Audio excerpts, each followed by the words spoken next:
All right, so we're talking about circles and tangents and radii today, right? So first what I've done is I'm in Sketchpad and I constructed a circle and a tangent. Now, we talked about a theorem that says a line is tangent to a circle if and only if the radius is perpendicular to the tangent at the point of tangency. Okay, so let's see what that looks like. So how do I know for sure that this point is a point of tangency? Well, I'm going to construct a radius. I have my center. There's that point that supposedly is the point of tangency. So if this radius is perpendicular to the tangent at the point of tangency, then I know that we in fact have a tangent. Okay, so how could I do this? How could I check it? I'm going to measure the angle that occurs between the radius and that possible point of tangency. So we're going to measure that angle, and we see that that is 90 degrees. Now watch what happens as I move this point of tangency. This line is staying tangent to my circle.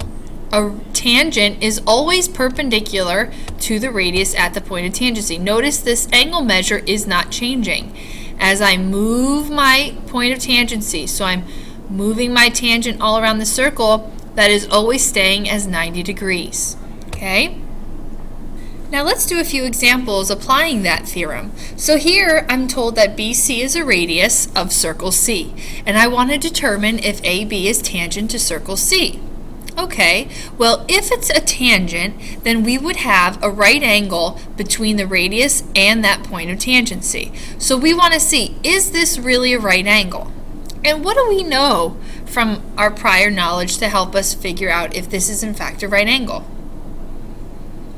Hopefully you said the converse of the Pythagorean theorem. Okay, and that says if c squared is something to a squared plus b squared, we could determine what type of triangle this is, whether it's acute, obtuse, or a right triangle, which is what we would want. So our c is going to be our largest value, which is 7. So 7 squared is something to 3 squared plus 6 squared. So we get 49.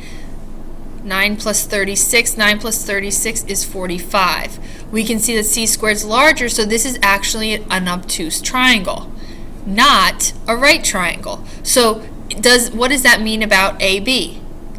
Is it tangent to the circle? No, it is not tangent. Okay? Now here's another example applying the same theorem.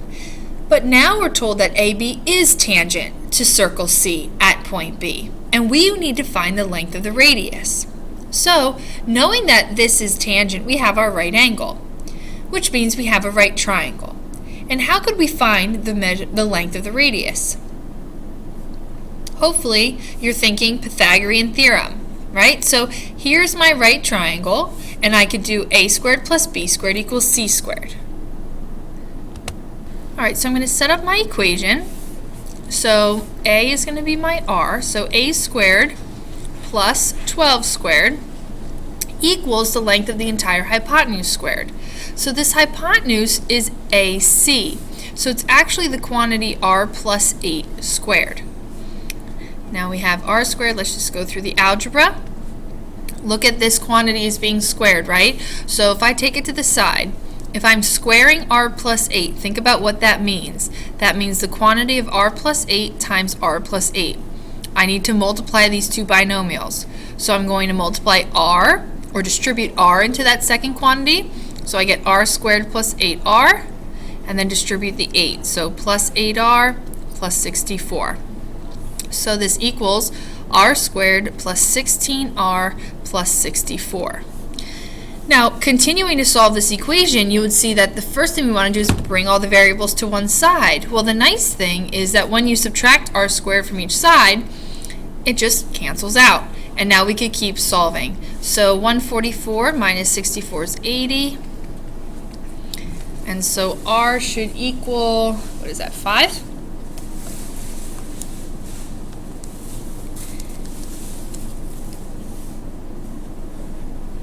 Okay.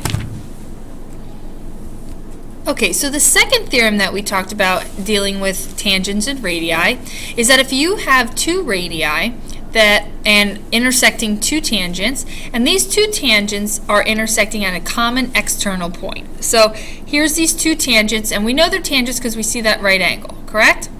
Okay, so let's see what we know about these two tangent segments. And it says move me, but I'll show you why that's in a second.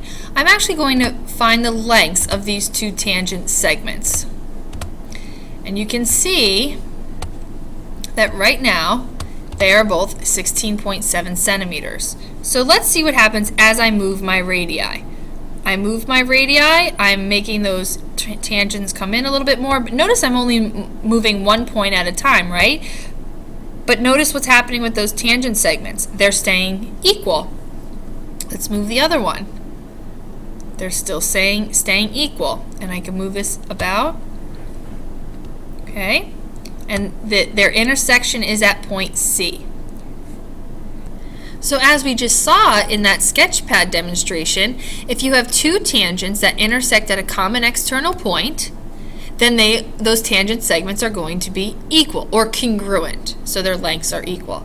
So here in this example, I have that SR is 28 and RT is 3x plus 4. If I want to find the value of x, it's rather simple, right? We just set those equal to each other and solve. So 28 equals 3x plus 4.